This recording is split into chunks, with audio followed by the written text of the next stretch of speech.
देखिए अब हम आपको लिंग से संबंधित महत्वपूर्ण ऑब्जेक्टिव को बताएंगे। यदि इस वीडियो को शुरू से आखिर तक देख लें तो आपको यह बढ़िया समझ में आ जाएगा कि विभिन्न प्रकार के एग्जाम में किस तरह से लिंग से संबंधित महत्वपूर्ण ऑब्जेक्टिव पूछे जाते हैं। और यदि आप चाहते हैं कि हम कहीं शुद्ध शुद्ध बोलें हिंदी में तो आपको लिंग को सीखना बहुत ही जरूरी है। इसलिए आप इस वीडियो को शुरू से आखिर तक जरूर देखने का प्रयास करें ताकि इस पाठ से संबंधित विभिन्न प्रकार के बोर्ड एग्जाम में आने वाले ऑब्जेक्टिव को बारीकी से आपको हम बता सके और समझा सके। तो देखिए पहला प्रश्न है, मालिक कौन सा लिंग है? तो मालिक पुल्लिंग है। मालिक कौन सा लिंग है? पुल्लिंग। मालिक का मलकाइन होता है और मालिक शब्द पुल्लिंग होता है, जबकि मालकिन या मलकाइन यह स्त्रीलिंग होता है। यदि कोई पूछे मालिक के बारे में वाक्य बनाइए तो कहिएगा मालिक अच्छा है, चूंकि मालिक शब्द पुल्लिंग है। फिर आगे प्रश्न है, और यहीं पर लिंग के माध्यम से आप शुद्ध और अशुद्ध वाक्य को भी सीख सकते हैं। यदि आप शुद्ध और अशुद्ध वाक्य बोलने का प्रयास करते हैं तो वहां पर लिंग को ध्यान में रखना बहुत ही जरूरी हो जाता है। लड़का में कौन सा लिंग है?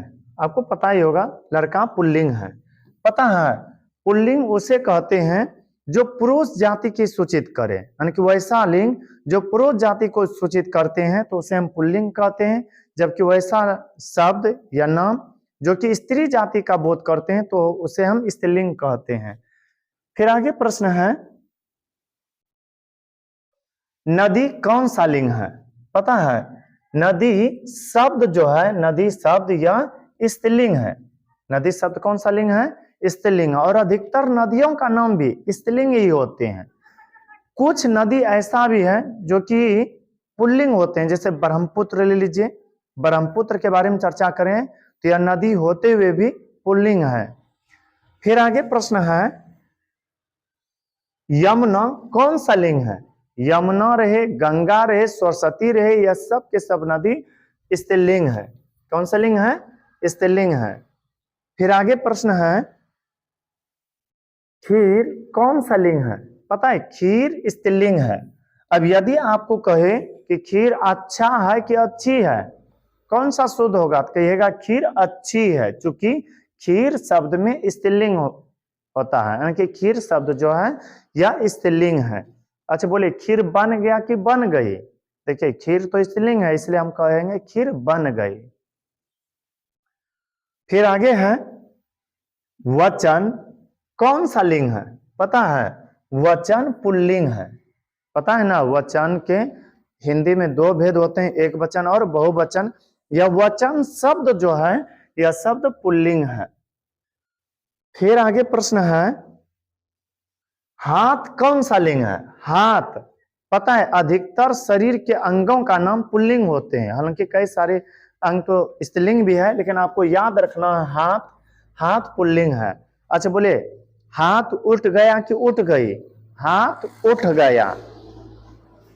फिर आगे है, दाल कौन सा लिंग है? दाल जो है ना स्त्रीलिंग है। दाल क्या है? स्त्रीलिंग। बोलिए दाल पक रहा है कि पक रही है? कहेगा सर दाल तो स्त्रीलिंग है, इसलिए कहना है दाल पक रही है। फिर आगे है,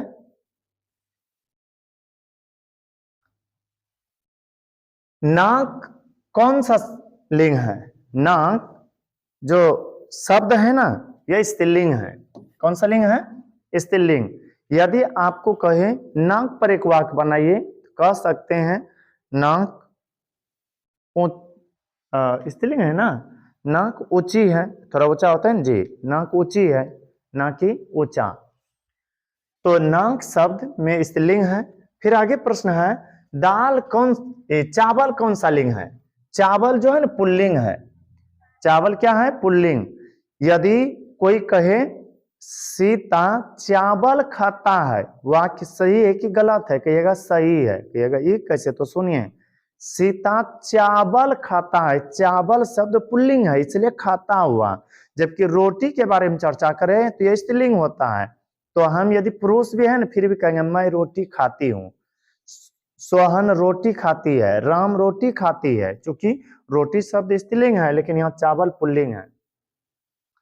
फिर आगे प्रश्न है, देश कौन सा लिंग है? देश शब्द में कौन सा लिंग है? तो देश शब्द में यह पुल्लिंग है। देश देश शब्द जो होता है ना, या अधिकतर देशों का नाम यह पुल्लिंग होते हैं, या फिर देश शब्द यह पुल्लिंग है। फिर आगे प्रश्न है, पाठिका कौन सा लिंग है? पाठिका स्त्रीलिंग है। ये किससे?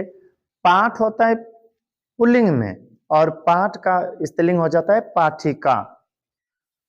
फिर आगे प्रश्न है, बाला कौन सा लिंग है? पता है, बाल का होता है बाला, बाल का स्त्रीलिंग क्या होता है? बाला, और बाला शब्द स्त्रीलिंग है। फिर आगे प्रश्न है, छात्रा कौन सा लिंग है? पता है ना, छात्र होता है पुल्लिंग, जबकि छात्रा यह स्त्रीलिंग होता है। छात्रा कौन सा लिंग होता है? स्त्रीलिंग। फिर आगे प्रश्न है, पर्वत कौन सा लिंग है? पर्वत शब्द पुल्लिंग है। अब आप ही बताइए, पर्वत ऊंचा है कि ऊंची है? पर्वत ऊंचा है, चूंकि पर्वत शब्द पुल्लिंग है। फिर आगे प्रश्न है, हीरा कौन सा लिंग है? पता है, हीरा पुल्लिंग है, और यह प्रश्न कई बार कई सारे एग्जामों में पूछा गया है। आपको याद रखना है, हीरा पूछे, मोती पूछे, जवाहर पूछे, यह सब के सब पुल्लिंग है। हीरा बहुत ही महंगा पदार्थ है, और हीरा पर कोई बोले वाक्य बनाइए तो कहिएगा हीरा चमकता है। हीरा चमकता है, चूंकि यह पुल्लिंग है, यदि स्त्रीलिंग होते तो कहते हीरा चमकती है। फिर आगे प्रश्न है, सोना कौन सा लिंग है? सोना शब्द जो है ना पुल्लिंग है। पता है, धातुओं के नाम प्राय पुल्लिंग होते हैं, सिर्फ अपवाद में चांदी है जो स्त्रीलिंग होते हैं। तो सोना बोले, तांबा बोले, लोहा बोले, ये सब के सब पुल्लिंग है। फिर आगे प्रश्न है, पूरी कौन सा लिंग है? पूरी इसमें स्त्रीलिंग है। पूरी में कौन सा लिंग है? स्त्रीलिंग है। यदि आपसे कोई बोले पूरी, कचौरी, या कैसा लिंग, इसमें कौन सा लिंग है? कहेगा स्त्रीलिंग। अब इसी पर यदि वाक्य बनाना हो तो आप ऐसे बना सकते हैं, पूरी पक गई, या पूरी बन गई, क्योंकि पूरी सब तो स्त्रीलिंग है। फिर आगे प्रश्न है, माया कौन सा लिंग है? पता है, याद रखिएगा, यदि किसी के नाम में आकर आ जाए तो वह पराय या फिर अधिकतर स्त्रीलिंग ही होते हैं। आप जैसे देखिए, छाया, माया, प्रिया, यानी कि बहुत सारा नाम ऐसा है जिसके आखिरी में आकर आ जाता है। तो माया बोले यह स्त्रीलिंग शब्द है। फिर आगे प्रश्न है, इनमें से कौन पुल्लिंग है? अब चुनना है कि इनमें कौन सा पुल्लिंग है। पता है, जल यह शब्द पुल्लिंग है, गाल भी पुल्लिंग है, और दही भी पुल्लिंग है, इसलिए इनमें से सभी हो जाएगा। अब इस पर वाक्य कहीं बनाने के लिए तो बना सकते हैं, जल मीठा है, फिर गाल सुंदर है, दही खट्टा है। अच्छा बोले, दही खट्टा है कि खट्टी है? दही खट्टा है होगा, क्यों? क्योंकि दही शब्द पुल्लिंग है। फिर आगे प्रश्न है, अरे यार अब आगे नहीं है, ऐसे हम इसका दूसरा पार्ट भी लाएंगे, दूसरा तीसरा पार्ट, उसको भी देख लीजिएगा। इसमें 20 या ऑब्जेक्टिव है, ज्यादा ऑब्जेक्टिव लाने पर वीडियो का थोड़ा सा बड़ा हो जाता है, इसलिए 20-20 या 25 करके हम आपको बताने का प्रयास करेंगे। यदि यह वीडियो अच्छा लगा हो तो हमारे वीडियो को लाइक करें, और अभी तक यदि हमारे चैनल को सब्सक्राइब नहीं किए होंगे तो कर लीजिएगा, ताकि जो भी इस तरह से वीडियो अपलोड करें वे आप तक आसानी से पहुंच सके। अब मिलते हैं किसी अगला वीडियो में, तब तक के लिए धन्यवाद। हाँ, और एक बात, यदि इस वीडियो में कहीं पर कोई प्रश्न को बताने में या किसी प्रकार का चूक हुआ हो तो उसे कमेंट में जरूर लिख करके बताइएगा, ताकि उसे हम सुधार सके और आगे आने वाले समय में और अच्छा से अच्छा वीडियो आप लोगों की कृपा से बना करके अपलोड कर सके।